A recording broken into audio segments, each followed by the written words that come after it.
Assalamualaikum warahmatullahi wabarakatuh. Apa kabar para rebahaners pecinta stories dimanapun Anda berada? Welcome back to Topan Asfi Channel. Channel yang selalu menghibur dan dapat menambah wawasan antum sekalian seputar sejarah, kisah nyata, dan legenda. Guys, belakangan ini gue merasa sedang berada di medan peperangan ya.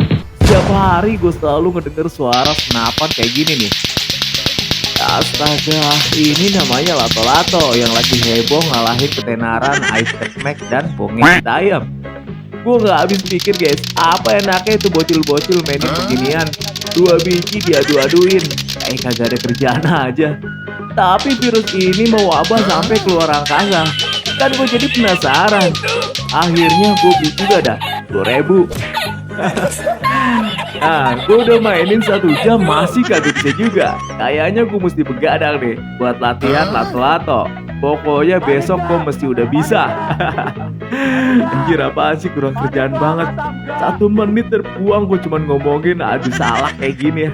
Oke lah, kembali ke konten gue lah. Kali ini gue mau ngebahas seorang pahlawan nasional yang dikenal sebagai guru bangsa. Siapakah beliau? Ya, dia adalah Hos Cokro Aminoto, guru dari para petinggi bangsa ini. Langsung aja ya, jangan kebanyakan cincong ya. Siapin ipok hitam, kunci pintu dan jendela, and stay here. This is Topan Asfi Story.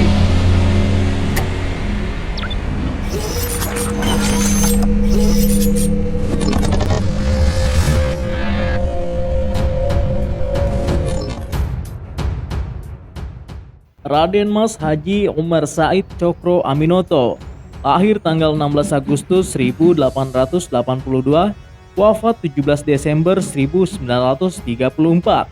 Lebih dikenal di Indonesia sebagai Hos Cokro Aminoto, adalah seorang nasionalis Indonesia. Ia menjadi salah satu pemimpin syarikat dagang Islam yang didirikan oleh Samanhudi yang menjadi syarikat Islam yang mereka dirikan bersama. Cokro Aminoto adalah anak kedua dari 12 bersaudara.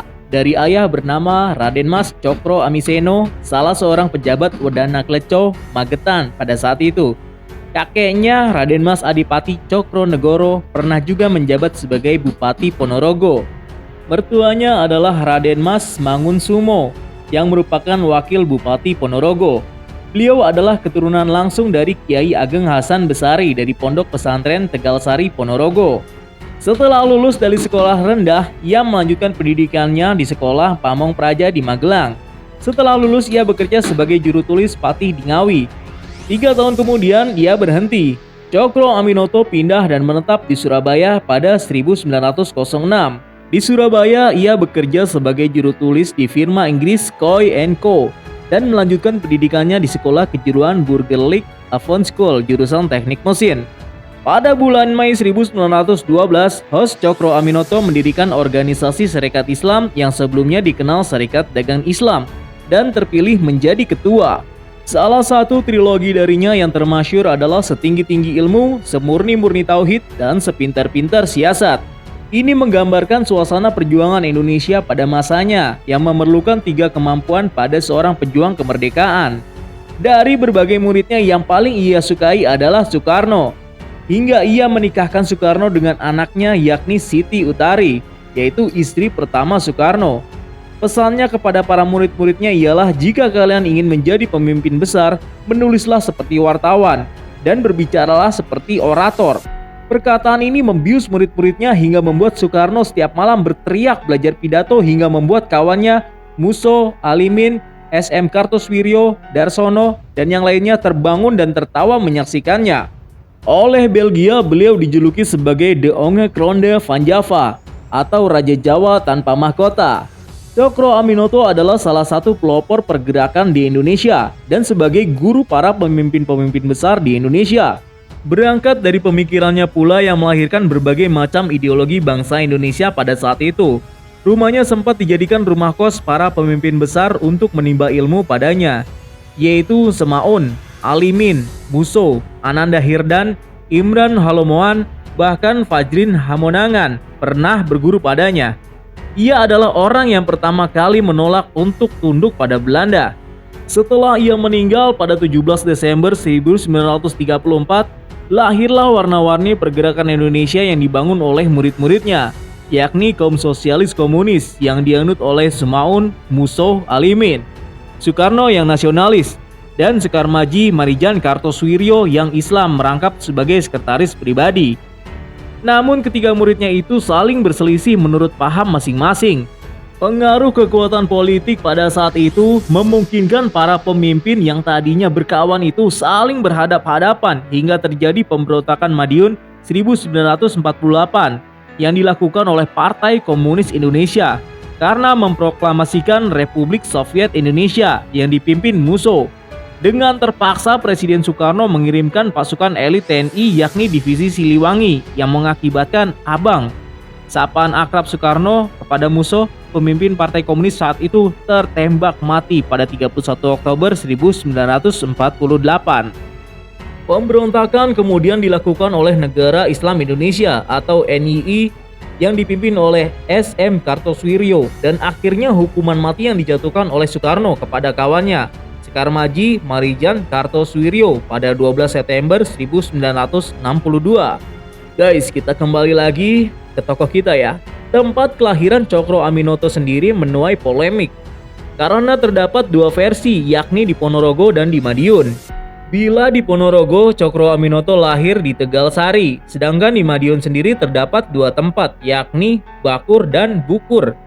Namun tempat lahir Cokro Aminoto yang diakui adalah yang di Ponorogo setelah melalui penelitian dan berbagai literasi buku sejarah seperti buku sejarah Sarekat Islam dan Pendidikan Bangsa.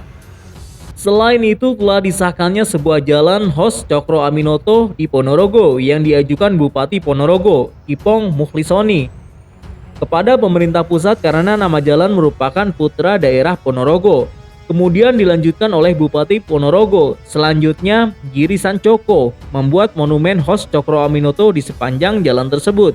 Sedangkan nama Cokro Aminoto di Kota Madiun dijadikan nama jalan yang legendaris. Terdapat juga sebuah lembaga pendidikan di Kota Madiun yang terkenal memakai namanya, serta oleh-oleh khas dan favorit luder Cokro. Cokro Aminoto diangkat menjadi pahlawan nasional oleh Presiden Indonesia Soekarno pada tahun 1961 berdasarkan nomor surat keputusan SK 590/tahun 1961 pada tanggal 9 November 1961. Cokro meninggal di Yogyakarta, Indonesia, tanggal 17 Desember 1934 pada umur 52 tahun. Ia dimakamkan di Taman Makam Pahlawan Pekuncen, Yogyakarta setelah jatuh sakit sehabis mengikuti Kongres SI di Banjarmasin.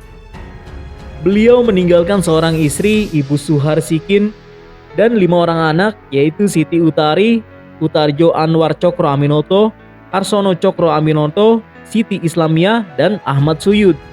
Kita dapat mengikuti perjalanan beliau melalui sebuah film dengan judul Guru Bangsa Cokro Aminoto yang telah dibuat dengan mengangkat sebagian kisah Umar Said Cokro Aminoto. Film yang diproduksi pada tahun 2015 ini disutradarai oleh Garin Nugroho dengan pemeran utama Reza Rahardian.